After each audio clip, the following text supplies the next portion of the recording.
Traveling along a highway in the southern region of Brazil during a modern development, geologist Heinrich Frank discovers a tunnel, unlike anything he has ever seen.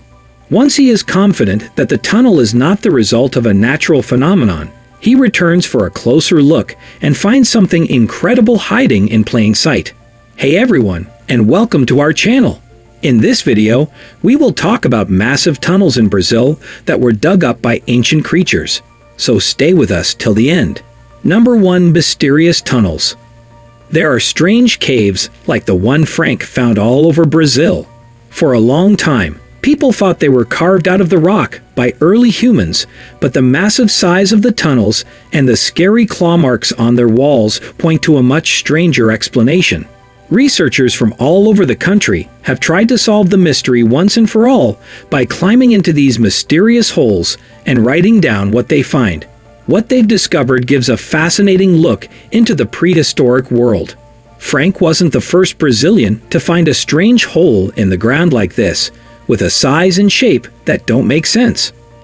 Scientists have looked at similar tunnels since the 1930s, and maybe even before that. Still, it wasn't until the beginning of the 21st century that they started to get a lot of attention, with one of the best-known examples being the Luzia Tunnel. It seems that geologist Emil Karatomi found out about it in 2010. A geologist named Batomi knew the natural processes that had shaped the Brazilian landscape over millions of years. He had even been in caves on the same hillside where he saw how water had hollowed out the rock and left tunnels behind. This tunnel, however, was not the result of normal erosion because of its large size and strange floor level. Number 2. Paleobros. Atomi had to leave the tunnel because he didn't have the time or money to look any deeper. He planned to come back later, but it was another 5 years before he was able to come back to Rondônia, and by that time, his strange discovery was already known. In 2008, Frank, a geologist at Brazil's Federal University of Rio Grande do Sul, was driving home when he found a similar tunnel. Luckily, he didn't have to wait years before he could go back to the site in Novo Hamburgo, a town in southern Brazil. Frank climbed into a tunnel 15 feet deep, which wasn't the most exciting. At the tunnel's deepest point, a geologist saw a series of giant claw marks crisscrossing the rock. Frank was stumped as to how such a tunnel could have formed, so he dug deeper for answers. #3 tunnels. Frank told Discoverer that he didn't know there were such things as paleobros. The more Frank looked into it, the stranger it seemed to get. Some of the tunnels were empty, while others were full of trash. According to Discovery, one tunnel was 4 feet wide and was probably once 250 feet long. The rock face was covered with the same sinister patterns that Frank had seen before. There is no geological process in the world that makes long tunnels with a circular or elliptical cross-section that branch and rise and fall with claw marks on the walls.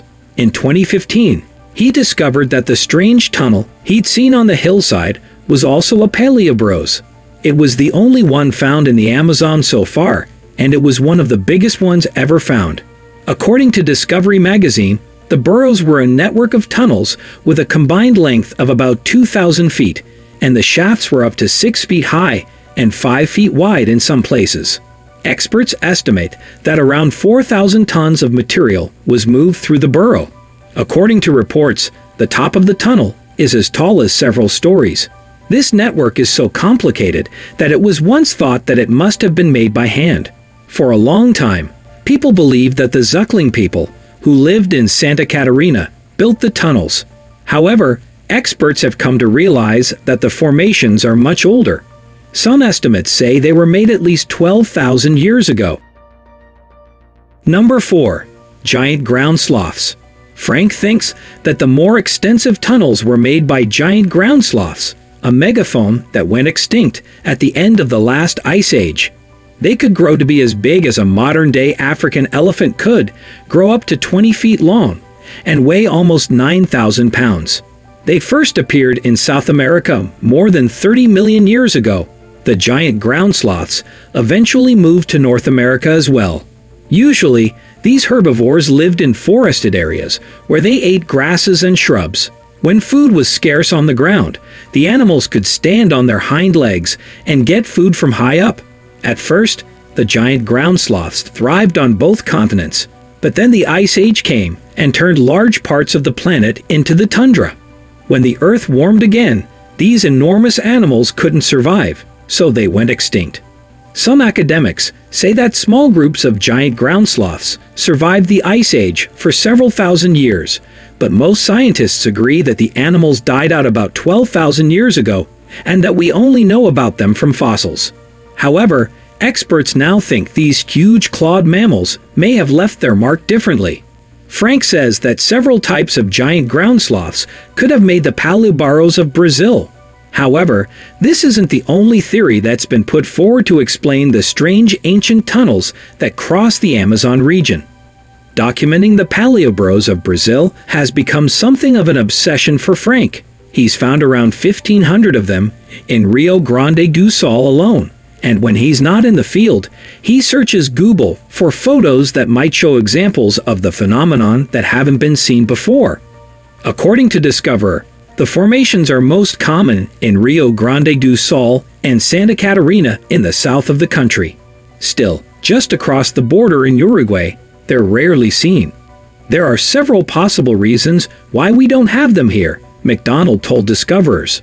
Perhaps most puzzling is that the paleobarros found so far are very different sizes. We need to figure out the patterns, as Frank said, and then we'll be able to figure out what kinds of animals dug them. However, those who want to study paleobarros will need to move quickly because they are disappearing. That's it for today. Thank you for watching, and don't forget to subscribe to our channel. Don't forget to share and press the bell icon for more regular updates.